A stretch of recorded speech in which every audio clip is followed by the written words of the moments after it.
Isaiah chapter 66, 1 and 2 verses. Thus says the Lord, Heaven is my throne, and the earth is my footstool. What is the house that you would build for me?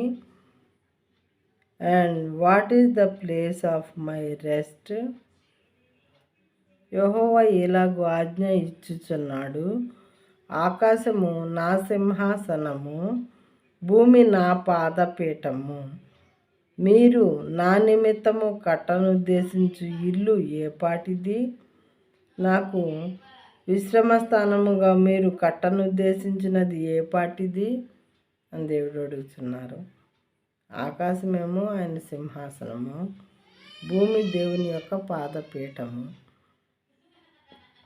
అలాంటప్పుడు మనం మందిరం కట్టించాలి అని దేవునికి ఆశపడి మరి బంగారాలు, వెండి, ఇంకా విలువైనటువంటి అనేకమైనటువంటి రాళ్ళు, మరి విలువైన సొత్తులు తీసుకొని వచ్చి ఎంత మనం కట్టించినా, ఎన్ని రకాలుగా కట్టించినా అది దేవునికి సమానమైంది, మరి ఆయనకి తగింది కాదు. ఆయన ఉండటానికి మరి తగినది కాదు.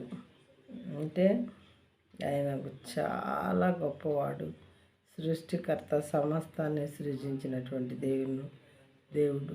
మనం ఎన్ని చేసినా ఆయనకు అది చాలా తక్కువ అని అర్థం అన్నమాట ఈ యొక్క మీనింగ్ వాక్యానికి.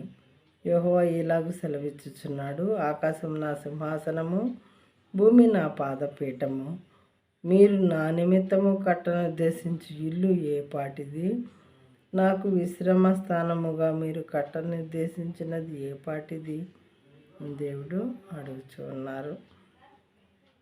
యెషయా గ్రంథం 66వ అధ్యాయము 1వ వచనంలో ఆకాశం ఏంటంట? ఆయన సింహాసనము, భూమి ఏమిటి? ఆయన పాదపీఠము.